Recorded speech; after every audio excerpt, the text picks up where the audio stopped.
دیکھیں یہ چیپٹر ہے ورک سافٹ ویئرس. اس چیپٹر کے اندر 5 مین چیزیں ہیں جو کہ وہ لرننگ آبجیکٹیو کے طور پر لکھی ہیں اس چیپٹر کے اندر. سب سے پہلی چیز جو ڈسکس کریں گے وہ ہے ٹرم سافٹ ویئر. اس کے بعد سافٹ ویئر کی 2 مین کیٹیگریز جو کہ انفارمیشن سسٹم کے ریلیٹڈ ہیں. اس کے بعد تیسری چیز ERP انٹرپرائز ریسورس پلاننگ، کیونکہ انفارمیشن سسٹم جو ہیں وہ ERP سے کافی کلوز ریلیشن رکھتے ہیں. چوتھی چیز اس کے اندر جو نئی ہے جو کہ عام سافٹ ویئر انجینئرنگ کے اندر آپ نہیں پڑھتے ہیں، جو آج کل کافی ان ہے، وہ ہے کلاؤڈ کمپیوٹنگ. اس کے ایڈوانٹیجز ہیں اور اس کے ڈس ایڈوانٹیجز ہیں اگر اسے آرگنائزیشن کی مختلف ایکٹیویٹیز کے لیے اپلائی کیا جائے. فورتھ تھنگ ہے یہاں پہ اوپن سورس. دیکھیں اوپن سورس آپ کے پاس بنا بنایا کمپائلڈ کوڈ ہوتا ہے، ایک پرپز بلڈ کوڈ ہوتا ہے جو کسی خاص ٹارگٹ کے لیے، کسی خاص اچیومنٹ کے لیے لکھا جاتا ہے. ہم کیا کرتے ہیں، ہم اس سافٹ ویئر کو، اس کمپوننٹ کو لیتے ہیں، اس کے ریلیٹڈ کوئی فائلز ہیں، ہیڈر فائلز ہیں جس طرح سے، یا لائبریریز ہیں یا پیکیجز ہیں، ان پیکیجز کو ہم لیتے ہیں اور ان اوپن سورس کمپوننٹس کو کسٹمائز کرتے ہیں اپنی ریکوائرمنٹ کے مطابق. سافٹ ویئر کو یہ یہاں پہ سمپلی سیٹ آف انسٹرکشنز کے طور پہ لکھتا ہے، لیکن سافٹ ویئر صرف سیٹ آف انسٹرکشن نہیں ہوتا ہے. کسی بھی سافٹ ویئر کے 2 مین حصے ہوتے ہیں. ایک وہ حصہ ہوتا ہے جس کو آپ لوگ یوز کرتے ہیں as a user, as a worker, as a person جس کے لیے سافٹ ویئر بنایا گیا ہے. اب 2 طرح کے لوگ یہاں پر ہوتے ہیں، ایک وہ جو سافٹ ویئر کو یوز کر رہے ہوتے ہیں، ایک وہ جو سافٹ ویئر کو امپروو کر رہے ہوتے ہیں. جو سافٹ ویئر کو یوز کر رہے ہوتے ہیں وہ اپنی ریئل ٹائم ریکوائرمنٹس کو دے نہیں سکتے فوری طور پہ آپ کے نا ڈیولپمنٹ ٹیم کو. یہ بہت تھوڑا ہوتا ہے اس طرح سے کہ آپ کا ریئل ٹائم کو بندہ بیٹھا، جیسے اب مارس کے اوپر روور گئے ہیں، ہیلی کاپٹر گیا ہے، تو نیچے ایک ٹیم بیٹھی ہے جو 24 آور نا اپنی مشینری کو مانیٹر کر رہی ہے جو آپ نے اسپیس میں بھیجی ہے. یہ ایک ریئل ٹائم سسٹم ہے.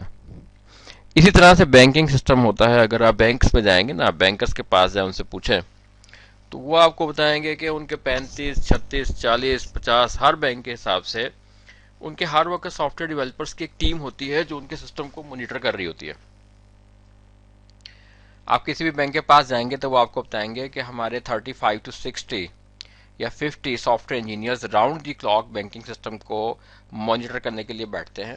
ہر سٹی کے اندر ایک نیٹ ورک انچارج ہوتا ہے جو کہ سسکو کے یا ہواوے کے جو راؤٹرز ہیں ان کو مانیٹر کرتا ہے. تو بیک اینڈ کے اوپر ایک اچھی خاصی ٹیم ہوتی ہے جو ریئل ٹائم پہ بینکنگ سسٹم کو سپورٹ کرنے کے لیے بیٹھی ہے.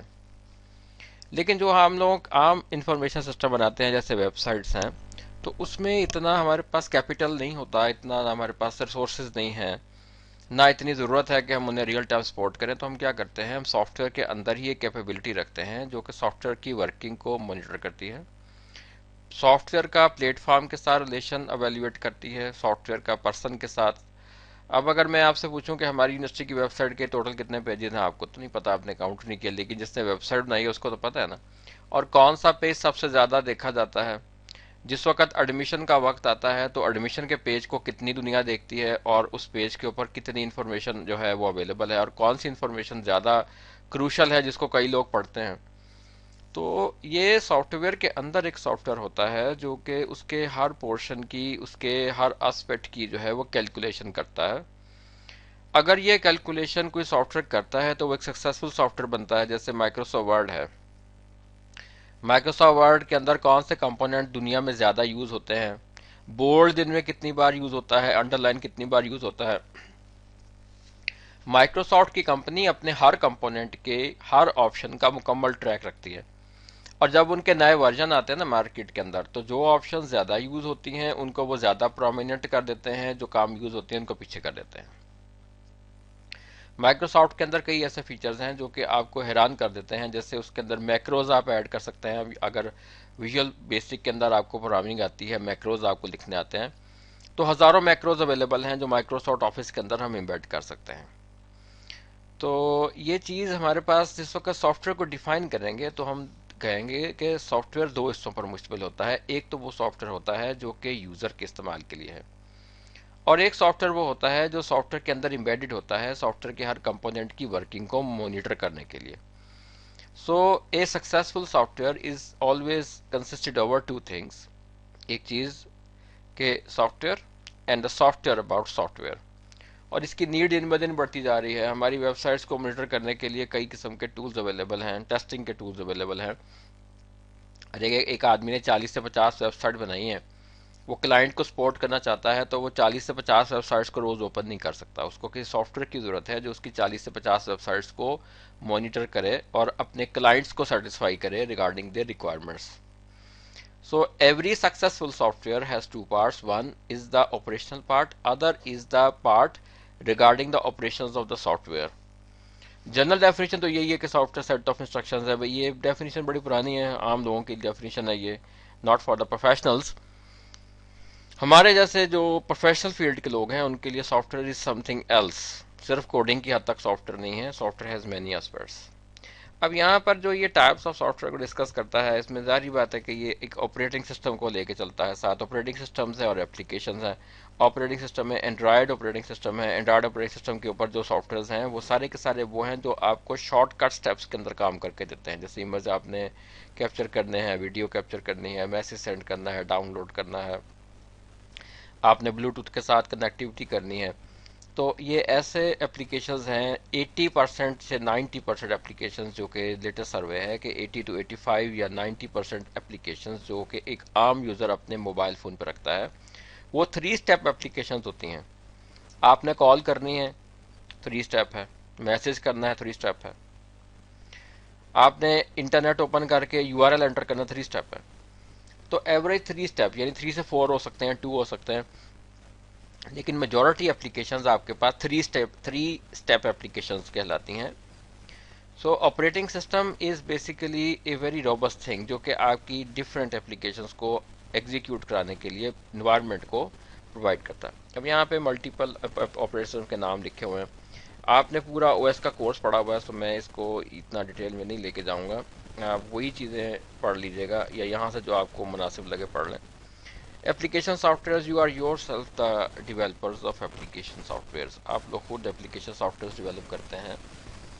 ابھی ریسنٹلی میں نے ای میل میں کئی پرپوزلس کو پڑھا ہے, کچھ پرپوزل مجھے واٹس ایپ کے اندر آئی ہیں. تو وہ ساری اپلیکیشنز آپ پروگرامنگ لینگویجز کے اندر ڈیولپ کرتے ہیں اور ان اپلیکیشنز کا کوئی پرپز ہوتا ہے, کوئی اس کا مقصد ہوتا ہے جس کے تحت آپ اسے بناتے ہیں. اب یہاں پہ ایپلیکیشن سافٹ ویئرس کو یہ ڈسکس کرتا ہے, اس میں کئی طرح کی اس نے اگزامپلس دی ہیں, colour application and so and so fourth. تو ہمیں ان سب کو خود سے پڑھنے کی ضرورت نہیں ہے. We are very well aware because ہم تو خود سافٹ ویئرس کو ڈیولپ کرتے ہیں. اب یہاں پہ یہ اگزامپل لیتا ہے ورڈ پروسیسنگ بھی سافٹ ویئر ہے, اسپریڈ شیٹ بھی ایک سافٹ ویئر ہے, ٹھیک ہے جی, پریزنٹیشن ہے, so on and so forth. So these are the very common examples of the softwares. اب یہاں پہ ایک ٹیبل اس نے دیا ہے comparison of office application software, اس کو آپ دیکھ لیجیے گا. It will not be in your paper PowerPoint to death. اب یہ چیزیں نہیں آپ کو پڑھانی ہے میں نے, یہ چیزیں آپ نے بیسک انٹروڈکٹری کورسز کے اندر پڑھی ہیں, انہیں خود ہی گو تھرو کر لیجیے گا, ٹھیک ہے. اب یہاں پہ ہمارے پاس جو چیز پڑھنے والی ہے وہ ہے ہمارے پاس Y2K اینڈ ERP. یہ Y2K تھا ایئر 2000. اس وقت بڑی ایک ہنگامہ آ رہی تھی چاروں طرف کہ سن 2000 میں, کیونکہ ہماری جو سافٹ ویئر اپلیکیشنز ہیں اس میں سن 2001 کا حصہ نہیں ہے. تو اس طرح کی کافی نہ بک بک تھی اس وقت, نہ کافی پریشانی تھی فارمز کو کہ جن سافٹ ویئرس کے اندر وہ کام کر رہے ہیں تو آفٹر سن 2000 کیا بنے گا. ہو سکتا ہے بہت ساری اپلیکیشنز کریش کر جائیں. آرکیٹیکچر سافٹ ویئرس کے چونکہ پرانے ہو چکے تھے, کمپائلرز پرانے تھے اور ان کمپائلرز کے اندر ڈیٹ 2000 تک کی تھی. تو اس وقت جو یہ لیگیسی تھی نا, اس لیگیسی کو نا انہوں نے انڈرسٹینڈ کیا. لیگیسی ہوتی ہے وراثت یا پرانی چیز. لیگیسی سافٹ ویئرز وہ سافٹ ویئرز ہوتے ہیں جو پچھلے کئی سال سے چل رہے ہوتے ہیں اور ہم انہیں ڈسکارڈ کرنا چاہ رہے ہوتے ہیں, ہم کہتے ہیں لیگیسی سافٹ ویئرز. تو اس لیگیسی کے اندر جو فلاز تھے وہ فلاز جو ہے نا ہمارے لیے پریشانی کا باعث بنے. Y2K نے کافی اس کو ایکسپوز کیا کہ سافٹ ویئر کمپوننٹس کے اندر نا فلاز ہو سکتے ہیں, اور جب بہت سارے کمپوننٹس کو آپ ایک دوسرے کے اندر مرج کر دیں گے تو ایک کمپوننٹ کے ڈیزاسٹر سے سارے کمپوننٹس کا ڈیزاسٹر ہوگا. اب یہ ایک ایسی تھیوری تھی کہ آپ نے مشین بنائی ہے کہ اس کا ایک پرزا بھی خراب ہو گیا تو سارے پرزے جاتے رہیں گے، حالانکہ اس کو بعد میں انہوں نے فالو نہیں کیا ہارڈ ویئر کے پوائنٹ آف ویو سے۔ آپ دیکھیں کہ نوکیا کے اور سیمنس کے، سامسنگ کے، حتیٰ کہ کچھ کمپنیاں جن کو اب دنیا نہیں جانتی کچھ سال میں ہی آفسلیٹ ہوگی، جیسے مٹرولا تھا، تو ان کے آرکیٹیکچرل پوائنٹ آف ویو سے یہ بات جو ہے نا بڑی غلط ثابت ہوئی۔ اتنے ڈیزائن کے آپ کے جو ہیں وہ کھلونے نہیں بنے کبھی، اتنے ڈیزائن کے جوتے نہیں بنے، اتنے ڈیزائن کے پردے نہیں بنے جتنے ڈیزائن کے نوکیا نے موبائل بنائے، عجیب شکلوں کے، عجیب سائز کے، عجیب عجیب ویٹ کے۔ اب وہ ہزاروں، لاکھوں، ملینز ڈیوائسز جو ہیں، ملینز آف ڈیوائسز، وہ کوڑے کا ڈھیر بن کے ختم ہو گئی۔ کیوں؟ ان میں بیکورڈ کمپیٹیبلٹی کوئی نہیں تھی، اس میں کوئی کمپوننٹ ایسے نہیں تھے جو انٹیگریٹ کیے جا سکتے ایک مشین سے دوسری کے اندر۔ تو بہرحال wastage of time and money تو بہت زیادہ ہوا ہے، تو اس کو ہم کچھ کر نہیں سکتے، اس کے اوپر صرف ڈیبیٹ کی جا سکتی ہے کہ why shouldn't we do that. لیکن سافٹ ویئر کے پوائنٹ آف ویو سے یہ بات جو ہے نا یہ بڑی ویلڈ ہے کہ اگر ایک کمپوننٹ آپ نے بنایا ہے اس کو آپ انہیریٹ کر لیں، ایک پیکج ہے، پیکج کو گرو کر لیں، اس میں 20 کلاسز ہیں، اس میں 40 کلاسوں کو ڈال دیں، پرانی کلاسز کو آہستہ آہستہ ڈسکارڈ کر دیں۔ سو دس از دا تھنگ۔ اب یہ بیس بنا ای آر پی کی، انٹرپرائز ریسورس پلاننگ کی۔ اب اس کو حل کرنے کے لیے کئی چیزیں جو ہیں انہوں نے پرفارم کی، جیسے جس میں سب سے زیادہ چیز جس نے فلورش کیا وہ تھی component based software engineering. ٹھیک، so component based software engineering میں ہمارے پاس جو چیزیں آ رہی ہیں ان میں مثلا کسٹمر ریلیشن شپ مینجمنٹ۔ کسٹمر صرف یہ نہیں ہوتا جو آپ کو بازار سے پیسے دے کے پرچیز کرتا ہے، آپ ایک مل کے اندر کام کرتے ہیں، اس مل کے پروڈکشن ڈپارٹمنٹ میں آپ کی ڈیوٹی ہے اور آپ کو پروڈیوس کرنے کے لیے مختلف کمپوننٹ کی یا ہارڈ ویئر کی ضرورت پڑتی ہے۔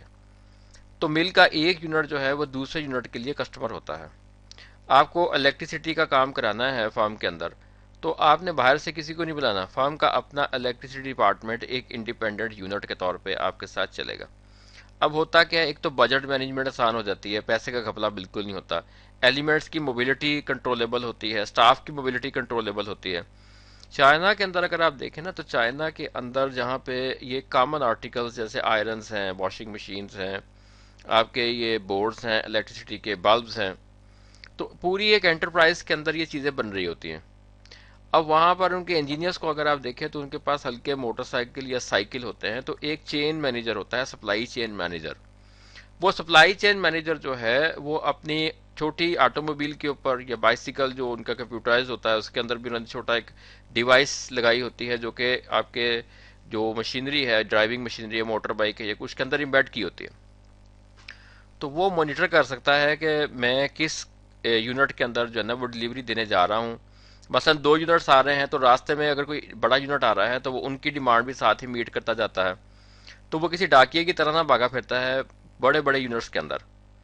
اب یہ سپلائی چین جو وہ مینٹین کر رہا ہے نا، یہ سپلائی چین آپ کے پاس ہائبرڈ سپلائی چین ہے جس میں ہیومن ایفرٹ بھی ہے اور مشین ایفرٹ بھی ہے۔ تو جو فارم زیادہ ایڈوانسڈ ہیں، جہاں جیسے بی ایم ڈبلیو ہے، وہاں پہ انٹرپرائز ریسورس پلاننگ اس طریقے سے کی جاتی ہے کہ جغرافیکل پلاننگ بھی کی جاتی ہے، کمیونیکیشن پلاننگ بھی کی جاتی ہے، پروڈکشن پلاننگ بھی کی جاتی ہے، اور اس کے اندر ٹائم لائن کو بہت اسٹرکٹلی فالو کیا جاتا ہے کہ پروڈکشن لائن کے اوپر کوئی چیز کم یا زیادہ نہ ہو۔ تو سپلائی چین مینجمنٹ ہمارے پاس ایک کافی جو ہے وہ ورسٹائل فیلڈ ہے۔ آپ اس کو اگر فرم سے باہر نکل کے دیکھیں گے، آپ کے جو مارکیٹ کے اندر جتنا سامان بکتا ہے، چاہے وہ الیکٹرانکس کا ہے، چاہے وہ آپ کے پاس ووڈ ورک کا ہے، اگر وہ آپ کمرشلی بیچ رہے ہیں، تو supply chain is a very productive thing. اگر آپ کی سپلائی چین صحیح ہوگی تو جہاں پہ جتنی ڈیمانڈ ہے اتنی چیز آپ اویلیبل کریں گے اور لازمی اویلیبل کریں گے۔ جہاں پہ ضرورت سے کم چیز آپ نے بھیجی ہے وہاں بھی نقصان میں رہیں گے، جہاں ضرورت سے زیادہ بھیجی ہے وہاں بھی نقصان میں رہیں گے۔ سو موبائل یہ supply chain management is one of E R P solution. اس طرح سے ہمارے پاس آتی ہیں mobile applications. You are well aware of the mobile applications, جس میں ہمارے پاس اب دیکھ لیں کہ اگر میں آپ سے کہوں کہ آپ نے بزنس کو مینیج کرنا ہے، ملٹیپل کلائنٹس کو مینیج کرنا ہے، آپ نے بروکری کا کام کرنا ہے کہ آپ نے گوڈس کو کنفرم کیا پروڈیوسر سے اور سپلائی کیا آپ نے کنزیومر کو۔ اب کنزیومر کی ہیڈک نہیں ہے، وہ آپ کو اپنی ڈیمانڈ بھیج دے گا، آپ اس ڈیمانڈ کے اوپر جو پروڈیوسر ہے اسے بحث کریں گے، تو درمیان میں آپ ایک مڈل مین کے طور پر ان سے کمیونیکیٹ کریں۔ اب وہ 2 یونٹ اگر ایک ملک میں ہیں، چاہے 2 ملکوں میں ہیں، چاہے 2 براعظموں میں ہیں، تو اس سے آپ کو کوئی فرق نہیں پڑتا، کیوں؟ آپ جس ڈیوائس کے اوپر کام کر رہے ہیں that is a very smart device, آپ کے لیے پرابلم نہیں ہے کہ کون سے جغرافیکل ایریا کے ساتھ آپ نے بزنس کرنا ہے. اسی طرح سے اگلی چیز ہمارے پاس ہے کلاؤڈ کمپیوٹنگ. کلاؤڈ کمپیوٹنگ آپ لوگوں کے پاس ایک انٹرنیٹ کلاؤڈ ہے جس کے اوپر بے تحاشا سروسز ہوتی ہیں. خاص طور پہ ان سروسز کو ہم کہتے ہیں آؤٹ سورسنگ سروسز. ٹھیک ہے. اس سے آپ کا بہت سارا خرچہ بچ جاتا ہے. مشینری کا خرچہ، آپریٹنگ سسٹم کا خرچہ، اس کے اوپر رجسٹرڈ سافٹ ویئر کا خرچہ، پھر آپ نے نیٹ ورکنگ کرنی ہے، امپلائیز رکھنی ہے. آپ وہ ساری سروسز بہت تھوڑے پیسوں سے نا پرچیز کر لیتے ہیں. اگر آپ جائیں نا GoDaddy.com کے اوپر، تو GoDaddy.com پہ آپ کو جا کے وہاں پہ پورے کا پورا ISP مل جاتا ہے. وہاں پہ آپ کو ڈیٹا بیس سرورز مل جاتے ہیں، آپ کو ویب سروسز مل جاتی ہیں، ای میل سروسز مل جاتی ہیں، کمیونیکیشن سروسز مل جاتی ہیں. There are lot of other services available جس میں ویب کریشن ہے، ویب مانیٹرنگ ہے، ویب ٹیسٹنگ ہے. تو تھوڑے سے پیسوں کے اندر کلاؤڈ آپ کو اتنی ساری فیسلٹیز پرووائڈ کرتا ہے کہ آپ ان پیسوں میں ایک پورا انفراسٹرکچر اگر آپ ڈیولپ کریں تو آپ کی 1000 ٹائم مور کاسٹ آئے. پھر ان کی کوالٹی آف سروسز اتنی ایشورڈ ہے، ڈیٹا بے حد سیکیور ہے، انکرپٹڈ ٹیکنالوجی ہے کہ آپ کو کوئی پریشانی نہیں ہے اپنے ڈاٹا کے بارے میں. So cloud has many advantages but it has also many disadvantages. اب یہ پڑھ لیتے ہیں کہ اس میں ایڈوانٹیجز کیا ہیں. کیونکہ سافٹ ویئر انسٹال نہیں کرنا پڑتا، ہر کمپیوٹر سے اویلیبل ہوتا ہے، large user can scale large number of user easily. جتنے مرضی یوزر ہو جائے ان کو فرق نہیں پڑتا. ہم نئی اپلیکیشنز کو بڑی جلدی انٹروڈیوس کر سکتے ہیں، سروسز کو لیز پہ لے سکتے ہیں. اگر کوئی انفارمیشن گم گئی ہے تو ہمیں کوئی پریشانی نہیں کہ ہارڈ ڈسک کریش ہو جائے گی یا لیپ ٹاپ گم جائے گا. ہمارے پاس لمیٹڈ میموری نہیں ہے. تو دو آپ کے پاس ڈس ایڈوانٹیج ہے نا. جیسے آپ کو تیسرے دن ہی پتہ لگتا ہے کہ فیس بک کی سیکیورٹی لیپس ہو گئی، جی میل کی سیکیورٹی لیپس ہو گئی، تو فلانے کی سیکیورٹی لیپس ہو گئی، فلانے کی. حالانکہ ان کے پاس کیا سیکیور سسٹم نہیں ہے، کیا وہ کلاؤڈ کے اوپر کام نہیں کرتے؟ تو مسئلہ یہ کہ یار انفارمیشن آپ کے ہاتھ میں نہیں ہوتی. بہرحال انفارمیشن کسی دوسرے کے ہاتھ میں ہوتی ہے. اور دوسرا یہ کہ اگر آپ کا انٹرنیٹ ڈیزاسٹر ہو گیا، کوئی جیسے سمندر میں کیبل ہے کٹ گئی ہے، یا ISP آپ کی ڈاؤن ہے، اب انٹرنیٹ نہیں ہے تو بیٹھے رہو. جیسے اکثر بینک میں جاتے ہیں، بینک والے کہتے ہیں بھائی نیٹ بند ہے، پیسہ نہیں مل سکتا. آپ کو بڑی ایرجنسی ہے پیسے کی، لیکن آپ نہیں لے سکتے پیسے کیونکہ ان کا نیٹ بند ہے بھائی. اور اس کے بعد آپ تھرڈ پارٹی کے اوپر الائی کرتے ہیں کہ وہ آپ کو سروسز پرووائڈ کریں. جیسے کہ ہواوے کے ساتھ ہوا. ہواوے کو امریکہ نے کیا کر دیا؟ بین کر دیا. ہواوے کی مارکیٹ بڑی بری طرح سے ڈاؤن ہوئی کیونکہ تھرڈ پارٹیز جو ہے نا اس کے اوپر الائی نہیں کر رہی. ہواوے کو انہوں نے کہا جی ہم اس کے اوپر بطور تھرڈ پارٹی ریلائے نہیں کر سکتے.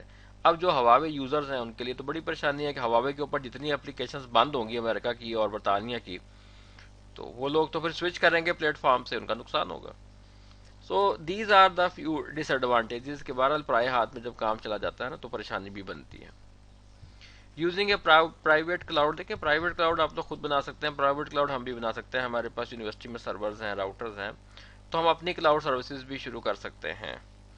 ان کلاؤڈ سروسز کو شروع کرنے کے لیے سب سے پہلی چیز یہ ہوتی ہے کہ you are committed for 24 hour availability. ہمارے لائٹ ایشوز ہیں. پھر اس کے اوپر ورکنگ ویژولائز ہونی چاہیے کہ کوئی ایسا نہ ہو کہ بچوں کا سارا ریکارڈ اس کے اوپر ڈال دیں، چوری ہو جائے. کیا کریں گے؟ تو کون اس کو کرے گا مانیٹر؟ بھائی اسٹوڈنٹس کی کون سی ایسی لام، اسٹوڈنٹس کی تو کوئی ایسی کمیونٹی نہیں فارم کر سکتے جو ہمارے سسٹم کو واچ کرے. اگر ہمارے 40,000 اسٹوڈنٹس کا ڈیٹا ہمارے پاس پڑا ہے تو ہمیں کوئی نہ کوئی تو باڈی ایسی بنانی پڑے گی نا جس میں اسٹوڈنٹس کی انوالومنٹ ہو، جس میں گارنٹی دی جا سکے بچوں کو کہ آپ کا ڈیٹا چوری نہیں ہوگا. سو یہ چیزیں جو ہے نا یہ پرائیویٹ کلاؤڈ کے اندر ہمیں تنگ کرتی ہیں. نیکسٹ آپ کے پاس جو چیز آتی ہے سافٹ ویئر کریشن. یہ میں نے آپ کو پڑھاؤں گا کیونکہ سافٹ ویئر کریشن آپ کو پتا ہے ابھی جو سی میں کرتے ہیں، سی ہیش میں کرتے ہیں، PHP کے اندر، HTML کے اندر، مینی ادر لینگویجز جو کہ آپ یوز کر رہے ہیں. Open source soft where. دیکھیں اوپن سورس سافٹ ویئر میں اگر آپ کام کرنا چاہیں تو آپ چلے جائیں اناکونڈا کے اندر، اس میں آپ اسپائڈر کے اندر کام کریں. اسپائڈر کے اندر اگر آپ کام کرتے ہیں تو آپ جائیں کسی بھی ویب سائٹ پہ جہاں بنا بنایا پورے کا پورا IS مل جاتا ہے. سیپ بزنس آبجیکٹس کو آپ پرچیز کر لیں، وہ آپ کو دے دیتے ہیں. تو اسی طرح سے ہمارے پاس ورڈ پریس ہے. ورڈ پریس کیا ہے؟ ورڈ پریس بیسیکلی ایک اوپن سورس سافٹ ویئر ہے. تو اوپن سورس سافٹ ویئرس نے کافی ایولیوشن لے کے آئے ہیں. جس طرح ورڈ پریس کافی وی بلٹ ان ہے، جملہ ہے، تو یہ سارے کے سارے اوپن سورس سافٹ ویئرس ہیں. بنا بنایا آپ نے ٹیمپلیٹ لیا، اس کو موڈیفائی کیا، جو مرضی کریں. آپ کتنی محنت بھی کر لیں آپ اتنا خوبصورت ٹیمپلیٹ نہیں بنا سکتے. اگر آپ کو ورڈ پریس کے اندر پوری کمانڈ ہے نا کہ آپ جیسا چاہے کسٹمائز کر کے انٹرفیس بنا سکیں، تو you can earn very easily 40 to 50,000 per month. ٹھیک ہے. ایک تو اس میں لائسنس کی ضرورت نہیں ہوتی بالکل بھی، اس کا سورس کوڈ اویلیبل ہوتا ہے. اور اس کی بہت بڑی کمیونٹی ہوتی ہے پروگرامرس کی جو یوز کر رہی ہوتی ہے، ایک دوسرے کی ہیلپ کر رہی ہوتی ہے. لوگ اوپن سورس میں کام بھی اسی لیے کرتے ہیں. ہر بندہ اوپن سورس میں اگر کام کرنے لگ جائے گا نا تو سب کو آسانی ہو جائے گی. ایک کو پرابلم آئے گا، باقی وہ اسے سالو کر لیں گے. ٹیکنیکل سپورٹ بھی مل جاتی ہے بڑے آرام سے. لوگ کمپوننٹس کو گرو کر دیتے ہیں. نیکسٹ اس میں سمری ہے، اسے دیکھ لیجئے گا جو کچھ پڑھایا ہے آپ کو. اس پہ کچھ شارٹ کوسچنز ہیں جو آپ نے آنسر کرنے ہیں. Come up with your own definition of software. میں آپ کو ایکسپلین کر بھی چکا ہوں کہ ہماری پرسپیکٹیو میں سافٹ ویئر دو حصوں پہ مشتمل ہوتا ہے، کہ اس کے اندر ایک تو وہ پارٹ ہے جو کہ یوزر کے لیے ہے، اور ایک اس کا ایڈمنسٹریٹو پارٹس ہے. آپریٹنگ سسٹم کے کیا فنکشن ہوتے ہیں یہ آپ اچھی طرح سے جانتے ہیں. ہمارے پاس یہ Microsoft Excel, Chrome, iTunes, Windows, Android, Angry Birds. یہ آپ کے پاس ان میں سے کون سی اپلیکیشنز ہیں اور کون سے او ایس ہیں؟ You know very well. آپ کی فیوریٹ سافٹ ویئر اپلیکیشن کون سی ہے؟ اب کلر ایپ دیکھ لیجئے گا اگر آپ کو دیکھنا ہو، میں یہ آپ کو مسٹ نہیں کر رہا ہوں. ہمارے پاس کیٹاگرائزیشن کیا ہوگی ان سافٹ ویئرس کی جو اسمارٹ ڈیوائسز پہ رن کرتے ہیں. ای آر پی کیا ہوتا ہے، اوپن سورس کیا ہوتا ہے، سافٹ ویئر لائسنس کیا ہوتا ہے. ہمارے پاس وائی ٹو کے پرابلم نے ای آر پی کو کس طرح سے افیکٹ کیا ہے. تو یہ موٹے موٹے کوشچنز ہیں، یہ آپ لوگوں نے تھوڑے تھوڑے کر کے نا آنسر کرنے ہیں. اچھا، نیکسٹ چیپٹر جو ہے آپ کا ڈیٹا اینڈ ڈیٹا بیسز ہے. یہ میں نے نا اس کو کیا ہے تھوڑا سا فوکس آپ کے پرانے کریکولم کے مطابق. تو یہ نیکسٹ لیکچر میں آپ کو دوں گا. نیکسٹ لیکچر میں انشاءاللہ کل پرسوں تک ریکارڈ کرتا ہوں اپنا. لیکچرز میں ساتھ ساتھ ریکارڈ کرتا جا رہا ہوں. میں نے لیکچرز کافی سارے ریکارڈ جو نا وہ کرنے ہیں. کچھ میں نے اسائنمنٹس بھی آپ کی ریکارڈ کر کے رکھی ہیں. تو میں انشاءاللہ کچھ دنوں میں نا آپ کے ساتھ اپنے سارے لیکچرز جو ہے نا وہ شیئر کروں گا. تو یہاں تک آپ لوگ دیکھ لیں اس چیپٹر کو، کہ پرابلم ہو تو پھر مجھے آپ پوچھ سکتے ہیں گروپ میں بھی. یہ ویڈیوز میں آپ کو واٹس ایپ کے اندر سینڈ کروں گا، یا میں یوٹیوب کے اوپر اپنا چینل بناؤں گا جس کے اندر ان چیزوں کو میں رکھوں گا. Good luck.